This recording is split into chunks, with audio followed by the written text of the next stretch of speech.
2-3 in the SWAC conference and won the SWAC tournament, but they were 2-11 against non-conference teams. The 11 losses were by an average of 25.4 points. Southern lost by 56 to Texas. Other schools on Southern's non-conference schedule included Oklahoma, Missouri, Iowa State, North Carolina State, and Colorado. I give Southern credit for playing a difficult non-conference schedule, but they did not fare well in preparing for the SWAC regular season. Just wanted to give Southern fans a heads up before they walk into Pauley Pavilion tonight. No debates, no speculation, just the info you need. That's your KBLA Sports Minute. I'm Ray Richardson on KBLA Talk 1580.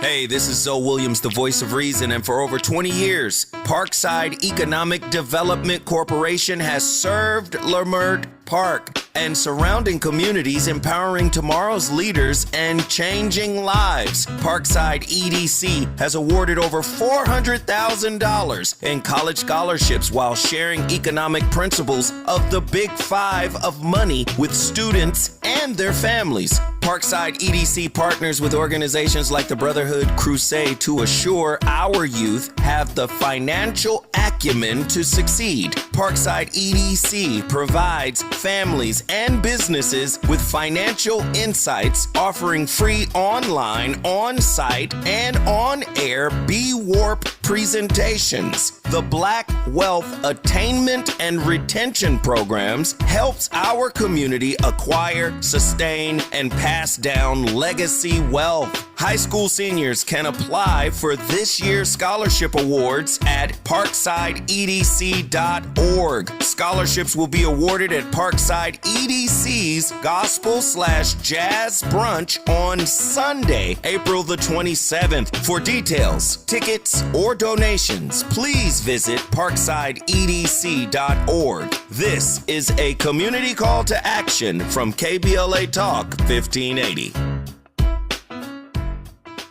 First things first.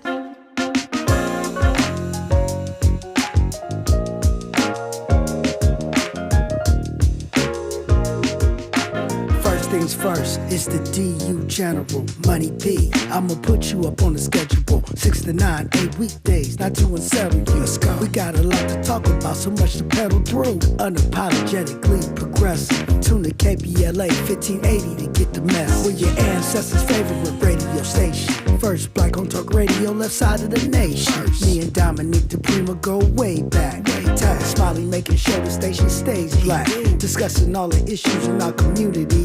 We're hosted black and brown and others find unity. So let's talk about it. Maybe we can improve it. Digital underground, always down with the movement. So we tune in. The first things first with the queen of Black Talk Radio, Dominique DiPrima.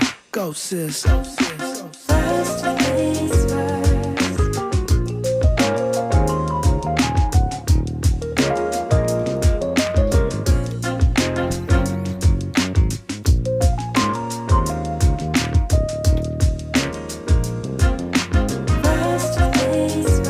KBLA Talk 1580. Good morning and God bless. Happy Monday. I'm Dominique DiPrima. The show is called First Things First. And my very first thing every single day, giving thanks, giving praises, asking for blessings from God, asking for the blessings of the ancestors and the elders. And let's go. Let's get this week, this moment, this lifetime started in a good way. So this is what we have in store for you today. On this Mindful Monday. Hour one, we typically look local, plan to do so today as well. We may have a little surprise for you working on that. So I'm not going to say there's a thing brewing, okay, that we may be able to do today in this hour. But hour two, we'll have Mindful Monday with Sahara Ali. Then the phone lines are wide open as usual, wider even than usual.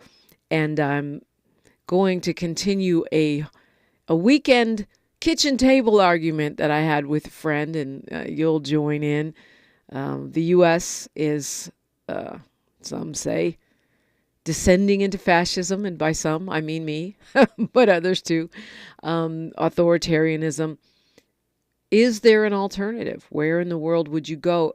Is the U.S. in trouble, or is the world in trouble, or is it all hype and we just need to calm the heck down and live our lives? But of course, as usual, you're invited in every hour to bring up what is on your mind. Hour 3, though, I'm really excited to have joining me Dr. Gail Wyatt. She is a psychologist and a sex therapist. She's the author of Stolen Women. She is really a pioneer in the idea of trauma-informed care and mental health. And her book, Stolen Women, back in the 90s, connected the dots between the trauma and abuse that Black women suffered under our enslavement and continue to suffer in this country, and how the healing that we need to do today. So we're going to talk about Diddy. It's really part 2 of a conversation we had before, but we're also going to talk about the demonization of sexuality and how it's being weaponized in that particular case, and what it means for you, me, society, and the double standard that we hold with Black people, and all things health, mental health, and particularly sexual health, something we truly don't spend enough time on, I would say. So we got a lot going on around here, as usual. And as usual, we love for you to join. There are social media spots where we are at. KBLA 1580 is pretty much everywhere. It's particularly active Monday through Friday when we stream on YouTube under KBLA 1580. We stream all of our shows Monday through Friday, and this one is no exception. So just go to youtube.com, type in KBLA 1580, and you're going to find me there. Looking sleepy on a Monday morning, but happy to be here. And then, of course, we're on all the other platforms as well. And you can comment, DM, and the like, whether you're trying to be a guest on our Wealth Building Wednesday, which would be every Wednesday at the second hour of the show, or whether you are trying to comment on the conversation we're having. I always love to hear from you. You can find me at DiPrima Radio, DiPrima, and then radio. Please like, follow, subscribe, harass. It's all good. In fact, I even have my own YouTube channel, and I would love it if you would subscribe to that as well. The issue of, freedom of speech is, I guess, front and center on the national stage as we watch the weird combination of supposed free speech absolutism combined of supposedly Elon Musk and Twitter, combined with the intentional censorship and issues around freedom of speech. Because on the one hand, the Trump administration puts out this long list of words you can't say if you're in government, and which, presumably if you want to get a grant or anything from the government, you also would not want to use this long list of words.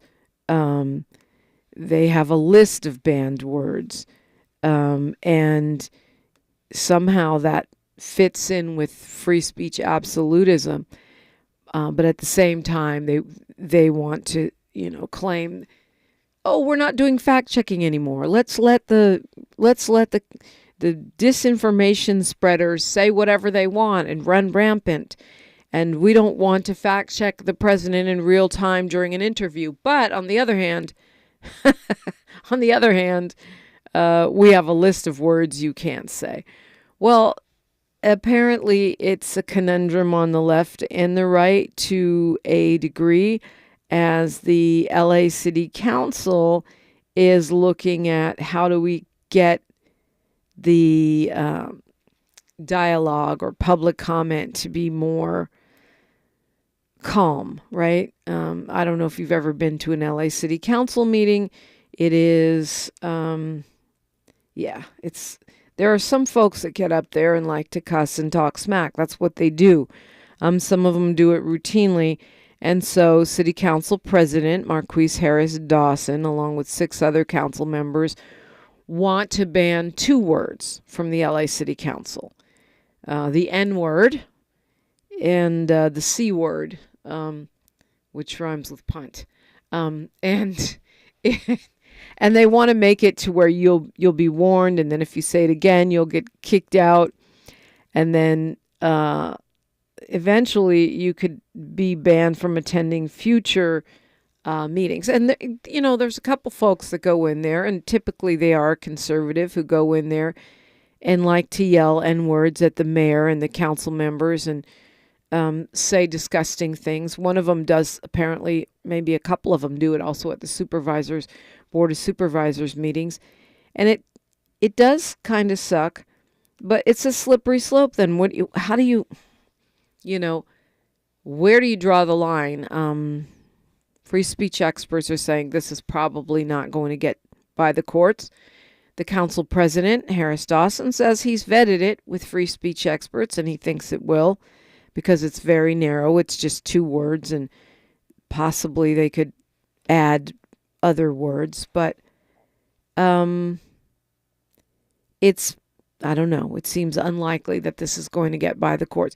But again, you got a whole administration putting out a list of words you cannot say, which is confusing in a sense, because isn't that what they say wokeness is?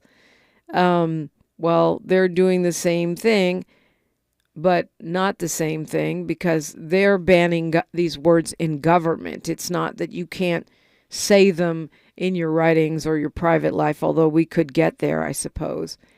But they want you to not say things. It is very bizarre that the anti-wokeness of this current Republican administration is creating a sort of, I don't know what you want to call it, anti-woke language policing. Among the words you're not allowed to say are pronouns, victim, and transsexual. I mean, those are actual things. There is such a thing as a victim. And pronouns are a thing, and so are transsexual. So if we take away words to describe actual things,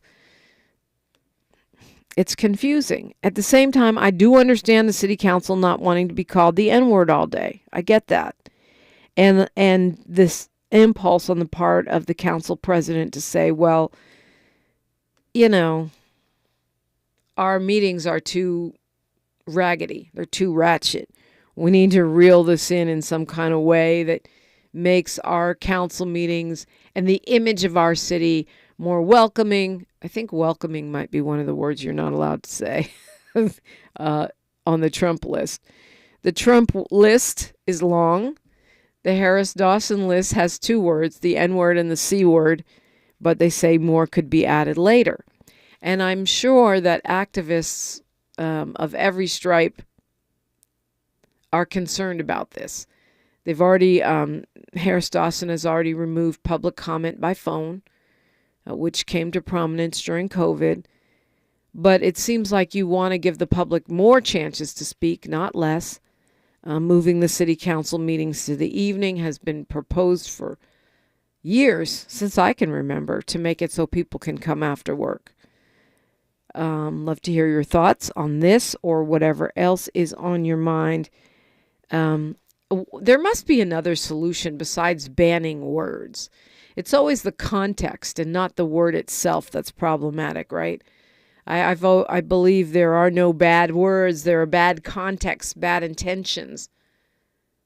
What do you say? 800-920-1580 if you want to weigh in on this and something else. Lots of things going on. Get you a little bit caught up on a few of the stories you may have missed, and we will chop it up like we always do.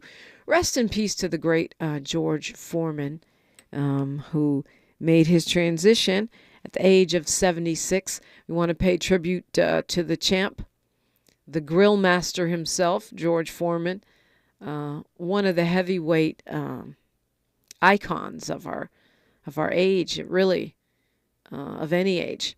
We can do that as well. 800-920-1580. I'm Dominique DiPrima for KBLA Talk 1580. She's reclaiming her time on KBLA Talk 1580. More First Things First with Dominique DiPrima when we come forward. The revolution will not be televised. What's up? It is Killer Mike, also known as Michael Render, and I'm encouraging you to listen to more, not less, of Truth Time with Dr. Cornel West and Senator Nina Turner on KBLA Talk 1580. The revolution will not be televised. What's up? It is Killer Mike, also known as Michael Render, and I'm encouraging you to listen to more, not less, of Truth Time with Dr. Cornel West and Senator Nina Turner on KBLA Talk 1580. Sherry Shepherd here to talk about Black health. You know what I love about us? Everything. From science to the arts, we are leading the way. But we are falling behind in getting vaccinated. Pneumococcal vaccination rates are lower among Black adults than white adults. If you're 50 or older, you're at a greater risk of getting pneumococcal pneumonia. And the CDC recommends vaccination. If you're 19 or older with diabetes like me, you're also at increased risk. Let's continue owning our own healthcare and leading the way in vaccination rates too. Learn more and schedule at vaxassist.com. Sponsored by Pfizer. Downy Rinse and Refresh. Break up with stinky clothes. Rinse it out. Every now and then I get a little bit tired of the stinks that just will never come out. Pour Downy in a rinse straight. Every now and then I rinse it out. One wash and it delivers. One wash, it smells so clean. Downy Rinse and Refresh, it's a dream. Downy Rinse and Refresh. Fights odor in just one wash. Guaranteed. Texting enrolls you into reoccurring automated text messages. Consent not required to purchase. Message and data rates may apply. Hey, Dan, how you doing? Haven't seen you around the gym for a while. Yeah, I've really fallen off. Since I turned 40, I just don't get the results I used to get. Could be lower testosterone. Lower T? Yeah, I went through it a while back. Once you hit 40, your body has less free testosterone. I got Nugenix Total T, and it's made a huge difference for me. I've seen that ad on TV. Is it for real? Oh, yeah. The key ingredient is something called Tesnor, which helps boost free and total testosterone levels to help you trim up and stay lean. And it's made a difference for you? Man, I feel like I'm in my 20s again. At work, in the gym, and in the bedroom. Are they still giving out complimentary bottles for people to try it for themselves? Yeah, you just need to send them a text. Text PEC to 321321 right now for your complimentary bottle of Nugenix Total T, the #1 selling testosterone booster at GNC. Plus, text now and we'll include a bottle of Nugenix Thermo, our most powerful fat incinerator ever, to help you get back into shape fast. Absolutely free. Text PEC to 321321. That's PEC to 321321. Your ancestors' favorite radio station, and your favorite morning show host. Let's get back to Dominique DiPrima right now. Right now, I am multitasking as usual, but I'm all in service of the show all the time, trying to keep it exciting and interesting for you. Thanks to everyone weighing in our KBLA chat at KBLA 1580 on YouTube. So Jonathan Majors and Megan Good have tied the knot. They are married. And congrats going out to them. I don't claim to be an expert, but from what I have seen, and I've seen them together in person, they appear to be madly in love. They appear to be like, the way they look at each other. I know people say they're actors. Well, no, but they appear to be madly in love and mutually respectful. And I know people were talking smack because he was on Sherry Shepherd crying about how much he loves her. But, the brother's been through a lot. He's seen it. And he's seen his whole career crumble. And typically when that happens to black men in Hollywood, it's rare that they get it back. And then, Megan Good, such a kind and really positive person. I've met her a number of times. Just one of those people that emanates light. I feel like, she stood by him. And he is, hopefully they'll be happy together. That's what I hope. In any case, congrats going out to them. And, yeah, we're going to leave that right there. We're going to leave that right there. Congrats going out to them. We've barely touched on it last week on Friday with Ed because we had so much to cover. But I think that buried under the conversation around how Sheriff Robert Luna is defying the subpoenas of the Civilian Oversight Commission. The Civilian Oversight Commission is meant to do exactly what it says, oversee the Sheriff's Department. And they were given subpoena power, which is important, by the LA County Board of Supervisors, because now they have a little bit of teeth in that oversight. It's not just now, don't do that. It's like, hey, we want to see the receipts. And Sheriff Luna says no, he's not going to comply with those subpoenas on the advice of his lawyers. He wants it to go to the courts. But it sounds like a lot of bull to me, and I said that on Friday, and so did Ed Sanders, because the county doesn't just throw out ideas willy-nilly. They have something called county council that vets their laws, ideas, and policies. And county council already vetted that subpoena power, and they found it to be legit and feasible. And now the sheriff waits until the day he was supposed to appear and hand over that information, drags it out to the last possible second, and then says, oh, well, we think this has some legal problems, so we're not going to comply, and we're sending it to the courts. It's giving Alex Villanueva, and although Sheriff Luna says, no, I'm not him, I'm different, I'm trying to clean up deputy gangs, we haven't seen it. We saw a super weak sauce policy that says you're not allowed to be in a gang, which is like, the minimum you could do. Okay, from now on, we're banning bad behavior. All right. Job done here. Whew, that was easy. Got rid of deputy gangs. I told those deputies, you're not allowed to do it. And then we kept it moving. That is not the job that you promised to do. The job you promised to do was eradicate them, expose them, and get them out of law enforcement, at least on the sheriff's department level, obviously.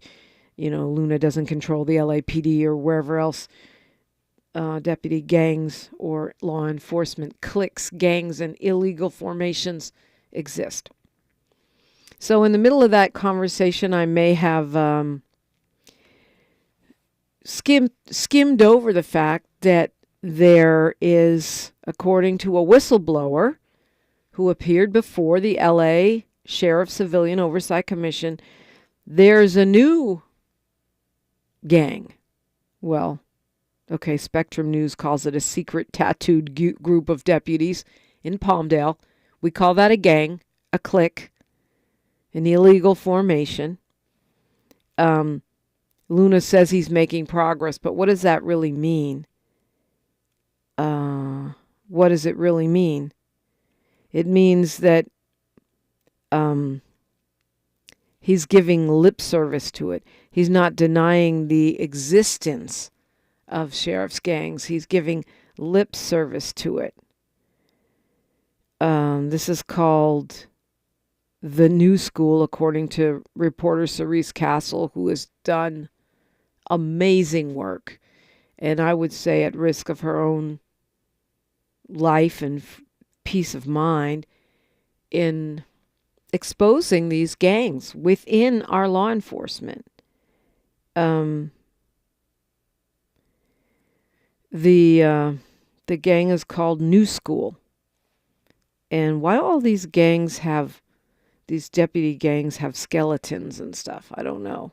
But this isn't supposed to be in the Antelope Valley. It's supposedly meant to be at Palmdale Station. And the sheriff says he has nothing to hide, but how is it that you claim that you're implementing the recommendations of the Oversight Commission?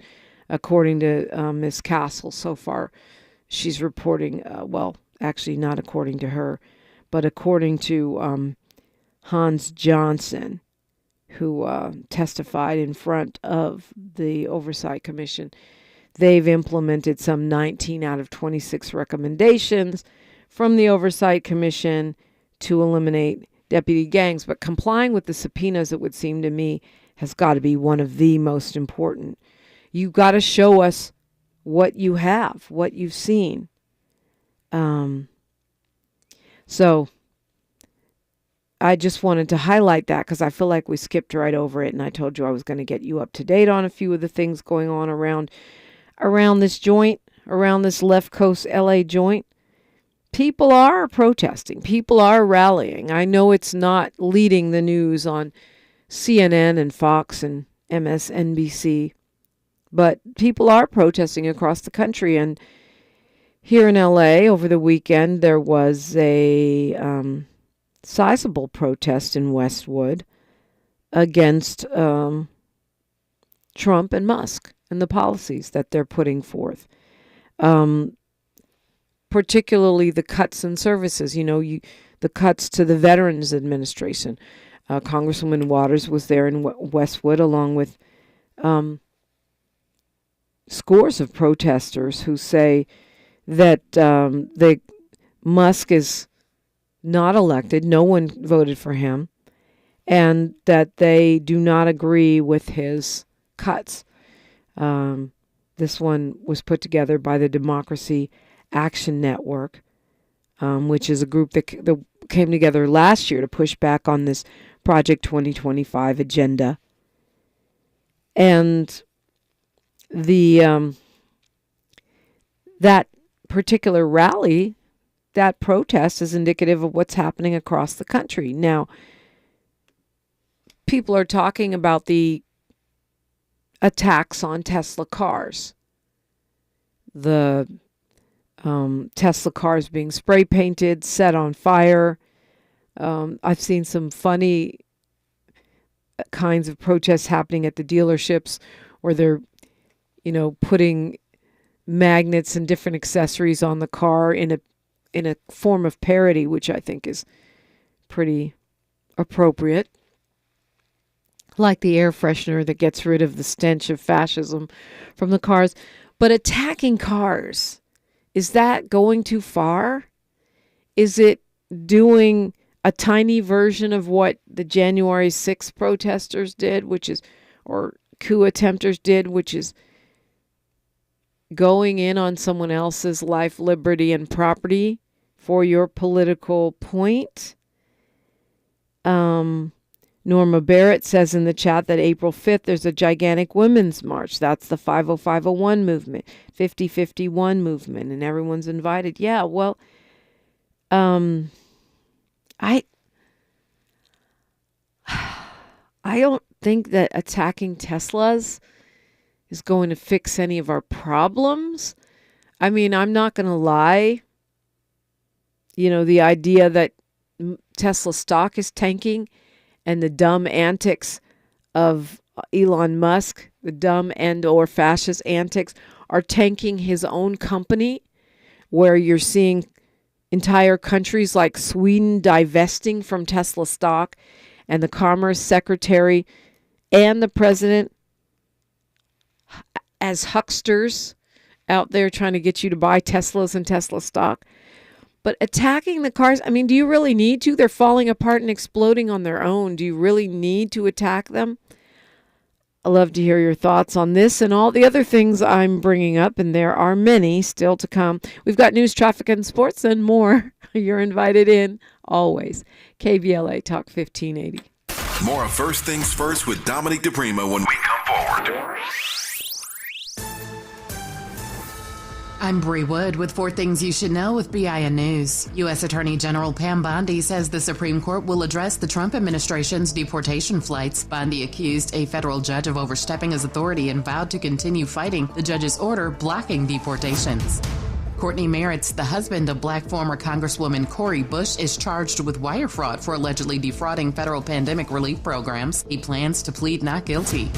Top Democrats are urging the Trump administration to reverse its plan to eliminate the Department of Education, arguing it does important work for students, families, and educators. They sent a letter to Education Secretary Linda McMahon. And a new study found that young marijuana users under 50 are over 6 times more likely to have a heart attack than non-users. They are also more likely to experience heart failure and ischemic stroke. Get BIN News on demand 24/7 on the iHeartRadio app.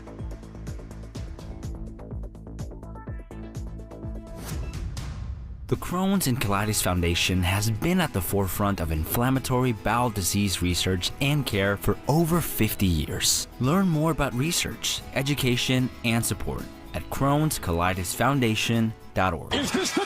This is the KBLA Sports Minute with Ray Richardson. The UCLA women's basketball team is moving on to the Sweet 16 in the NCAA tournament.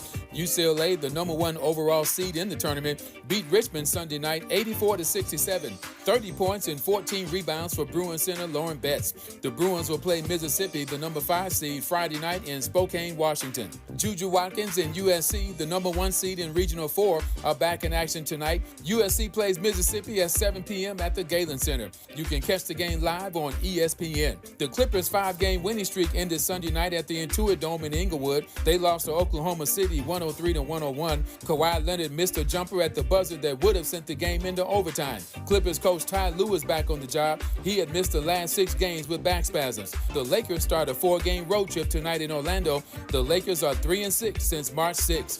No debates, no speculation, just the info you need. That's your KBLA Sports Minute. I'm Ray Richardson on KBLA Talk 1580.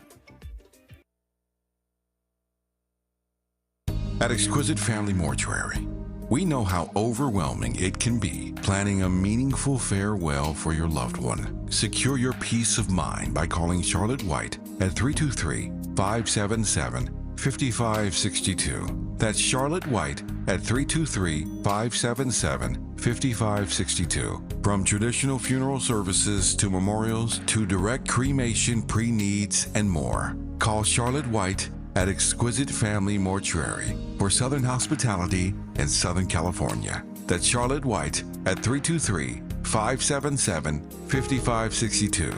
Exquisite Family Mortuary is located nearby in Inglewood, California. Exquisite Family Mortuary, where your loved one becomes our loved one. Stories are power.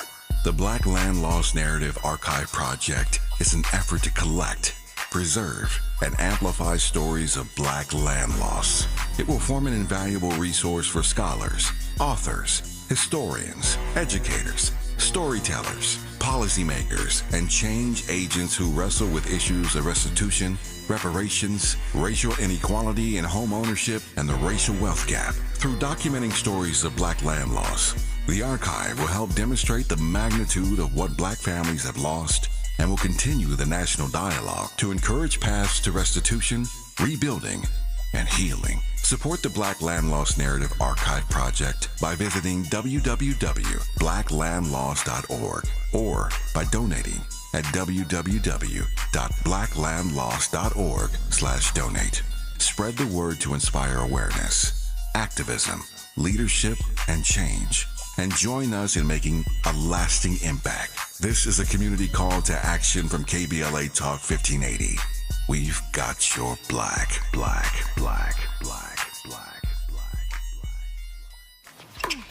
Point! Hey, you okay? You don't normally miss those shots. I just haven't been as regular lately, and it's making me feel sluggish. You should try Metamucil. It's been a game changer for me. Metamucil's plant-based psyllium fiber helps trap and remove the waste that weighs you down. Ace! You're moving better than you were last week. Definitely. Metamucil keeps you moving.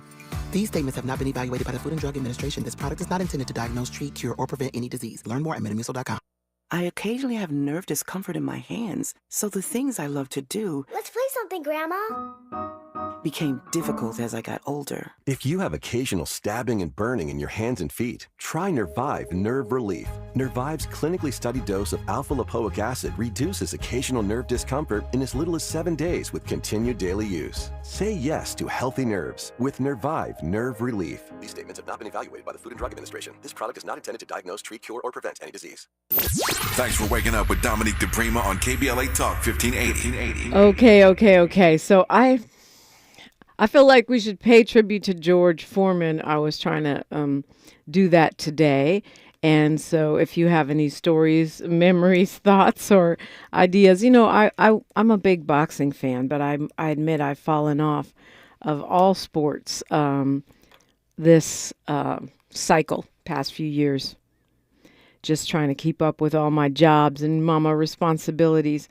But George Foreman was somebody who did, obviously he was a heavyweight champ, and he was celebrated on the world stage as an athlete, right?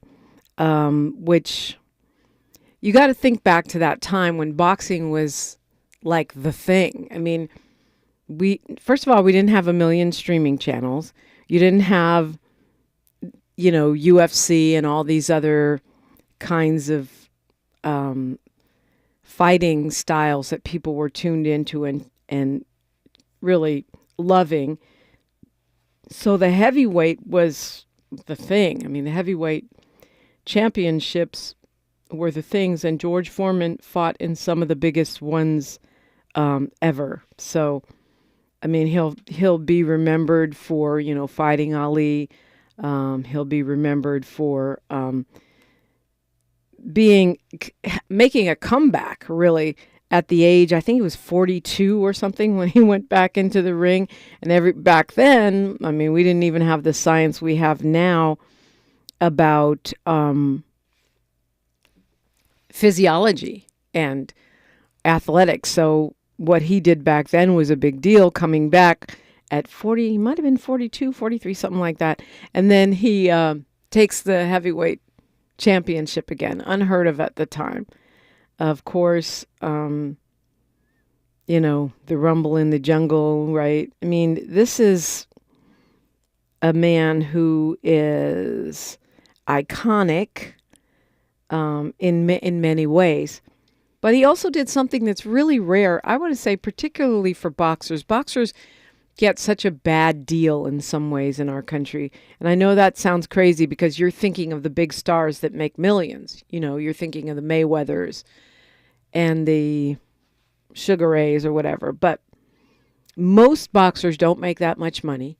They do not have a union, so they don't get paid every time their fights play over and over again.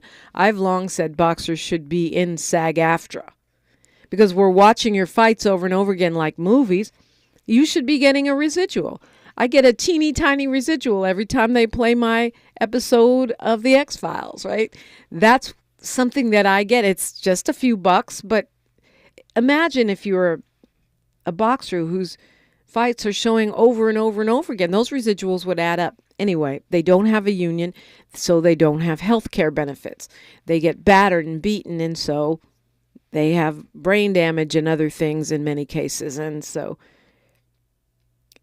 it's rare that you see a boxer have such a huge career after their career. And George Foreman did that as a commentator, which I used to love hearing him talk at the fights because he was so straight ahead. He'll say the quiet part out loud all day.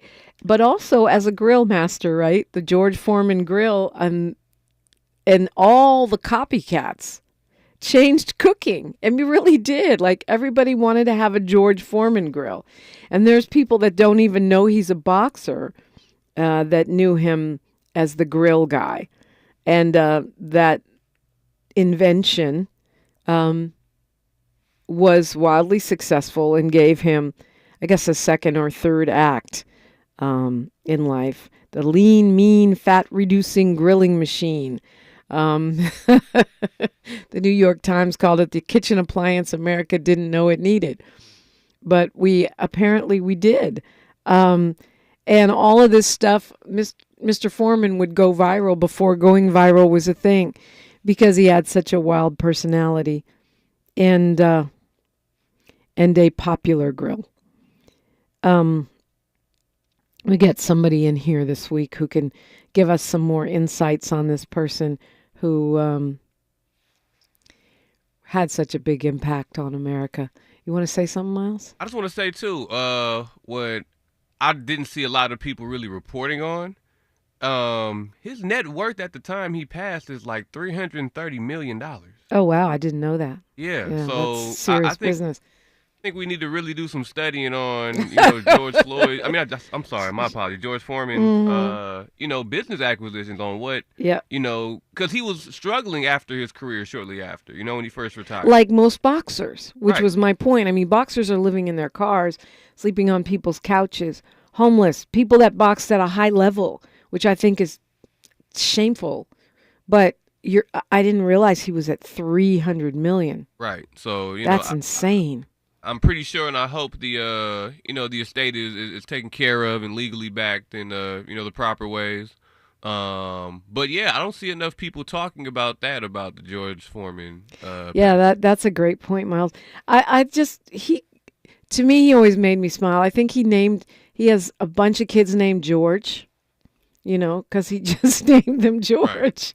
Right. I mean, that to me, that speaks to sort of a whimsical, imaginative way of being in the world, which is where obviously when he got in the ring, he wasn't joking around, but that's where we need to live, I think, if we can, right now and always, but especially right now when fear is so rampant, is to stay in the creative zone. Like, what can I do that's different? How can I live my life in an imaginative, creative way and still show up every day and get the job done? I mean, these articles, many of them credit the success of the lean, mean grilling machine to George Foreman's personality.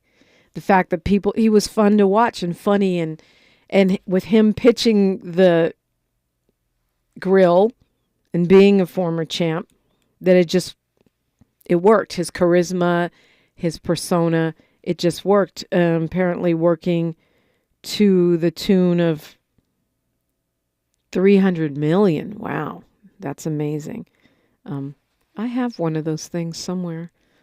I've done some work on a George Foreman grill. Really? I made some crab legs on a George Foreman Really? grill. Crab legs? Come on now. Yeah, I have some of them. But I mean, and there's so many copies of it, but the point is that's a stunning reversal from leaving boxing. And people always want to judge, like, oh, well, this boxer made $1 million or millions of dollars. Why did they end up broke? Well, first of all, many of them don't make $1 million ever. And second of all, you got to pay trainers and managers and promoters and taxes. So that little million going to be shaved. Well, little million. I mean, I'll take a little million. But the point is, it's going to be shaved down to what you are left with is going to be a lot less than that.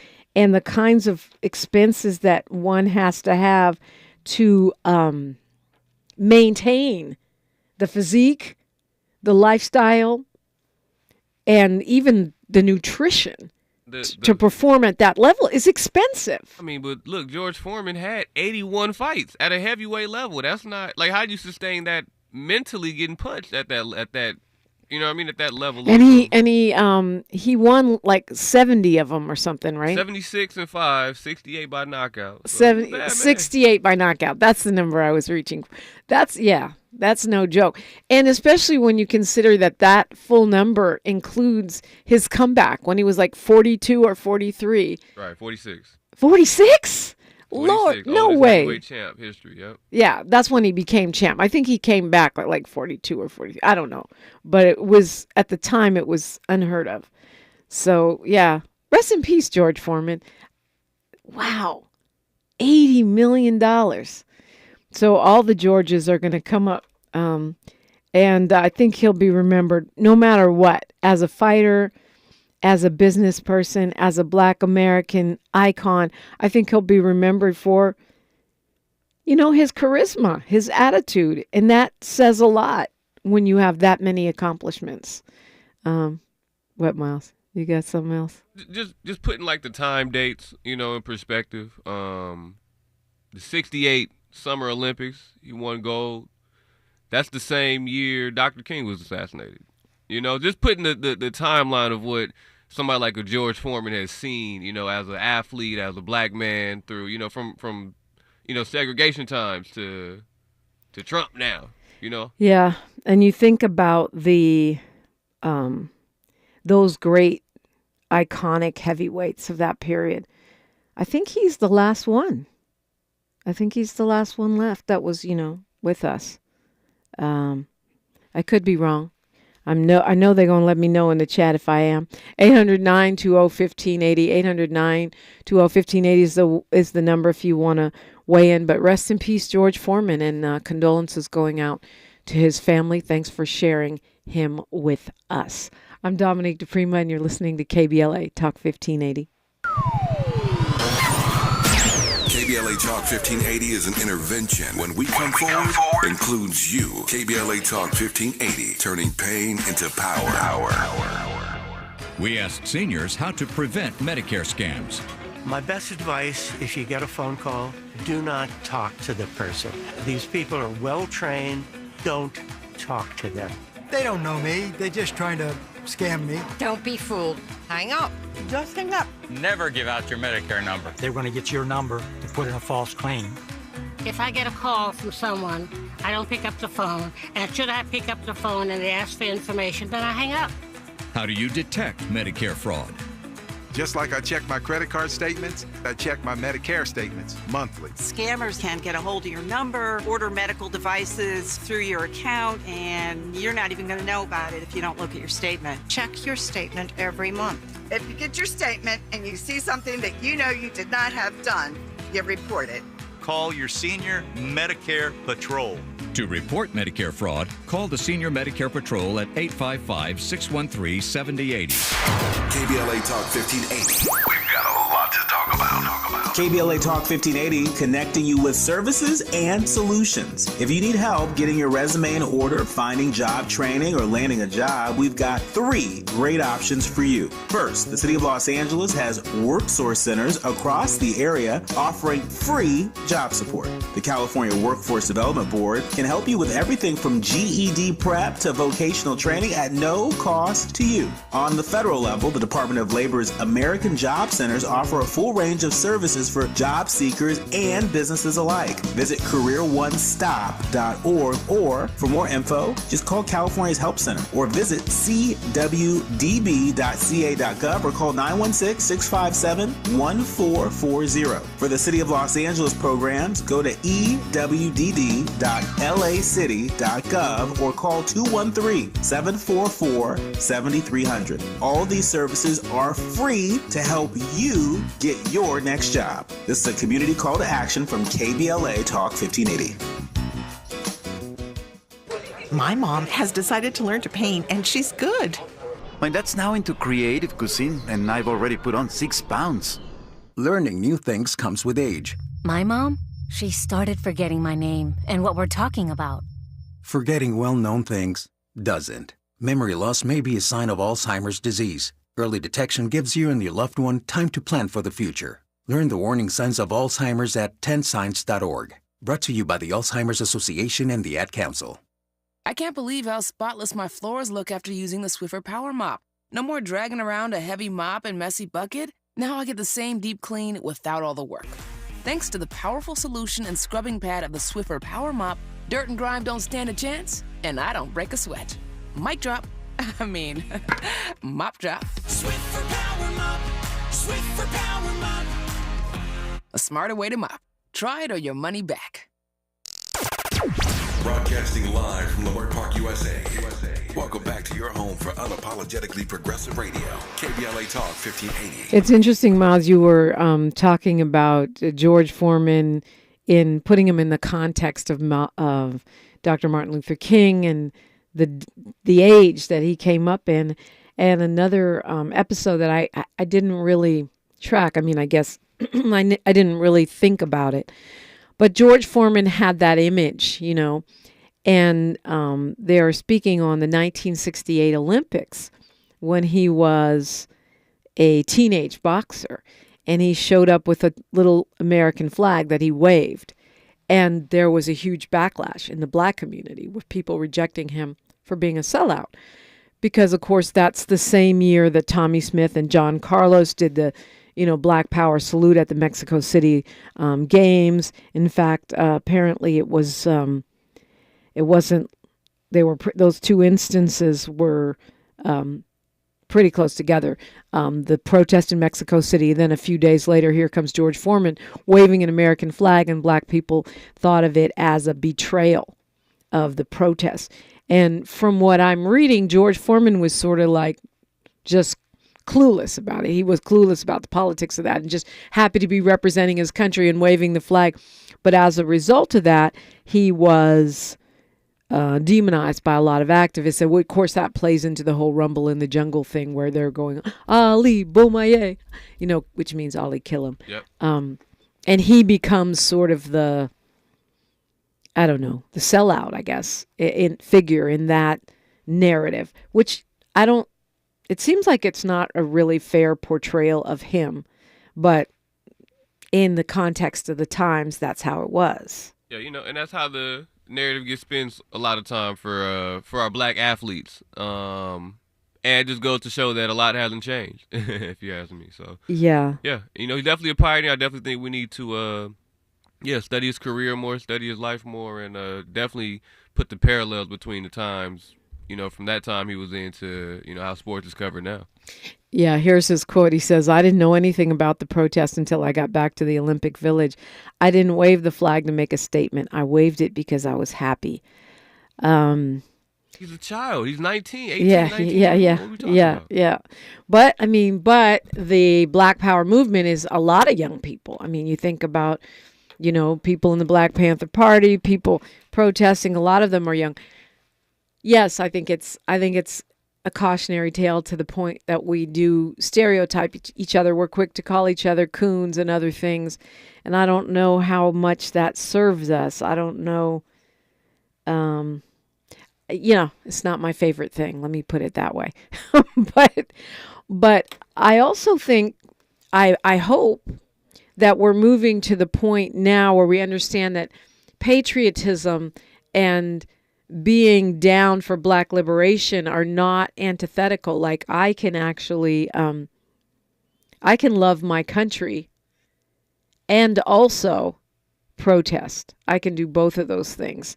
And that was one of the reasons I was happy to see Dems doing the USA thing at the convention and all that, because I've never thought that it was a good idea for any one political party or any one racial, ethnic, religious group to have a lock on the flag and this idea of patriotism. And it was Frederick Douglass who said a true patriot is the one who calls out his country or her country to make it better, calls out the injustices and the problems to make it better. Frederick Douglass said that, and he did that. I love my country, and that's why I want to hold her to a higher standard. I love my country, and that is why I march to make her live up to her promise, to her stated goal or stated identity as written in the Constitution. To me, that is the embodiment of patriotism. And you could say, well, the athletes who protested paid the ultimate price, right? They did. They paid the ultimate price because they were stripped of their Olympic glory.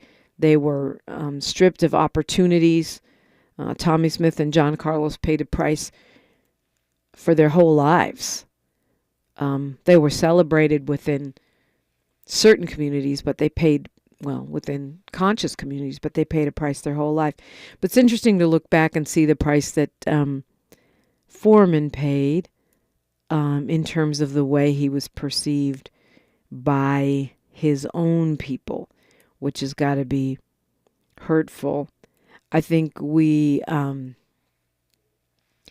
maybe we can learn some lessons from this. Tommy Smith, and Carlos are heroes to me, but I also think in this day and time, we need to get away from the knee jerk.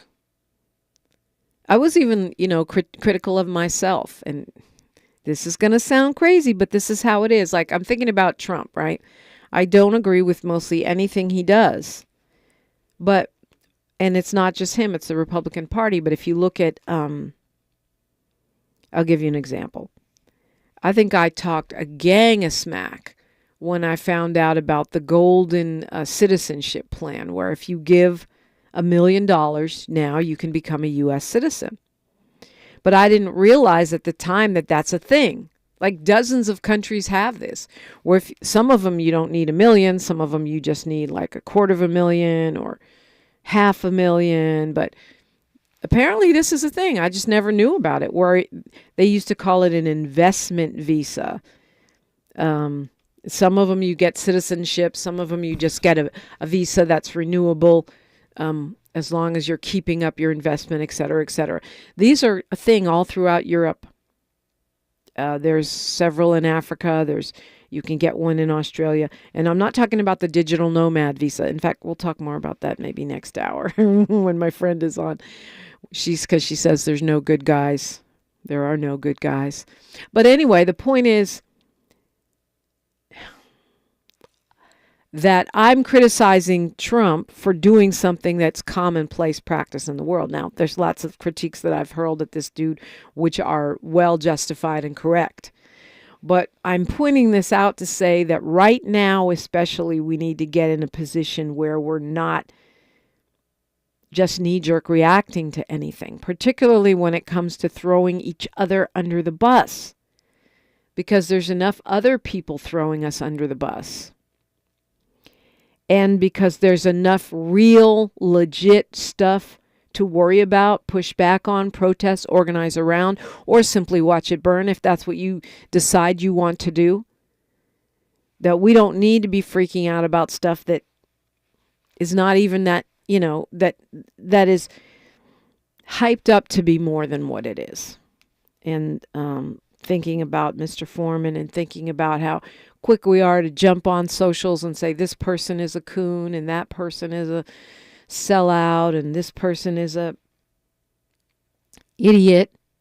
I've been the subject of those attacks, and I've also gone in on a few people myself, although I generally don't. I try not to do name calling. I'll name call the policy, not the person. That's what I try to do. Occasionally I slip up because certain individuals, because I slip up. But I think that if we're going to get past this era that we're in now, I'm not saying when they go low, you go high all the time. Sometimes you got to sock them back in the nose and let them fall. Like I do feel that Dems have to go harder and progressives and, people with sense have to go harder. But I believe, and this is where we started off with the LA City Council, if you want to get back to being able to have bipartisanship not just be a myth, if you want to have decorum and decency, if you want to have the ability to live and work together, even when we don't agree on every single thing, we're going to have to get away from that knee-jerk, instant stereotyping, instant assumptions about people and policies, and especially people, but policies too. Okay, what's the history of this? Who's funding it? Who will it benefit? I mean, if we think that a broke clock is right twice a day, then you best look out and see if it's one of those 2 times. Don't worry, I'm not going soft on you. 800-920-1580, 800-920-1580 if you want to weigh in. Sahara Ali joins me next for our Monday mindfulness. We need it. And then the phone lines are wide open. I'm Dominique DiPrima for KBLA Talk 1580. KBLA 1580 Santa Monica.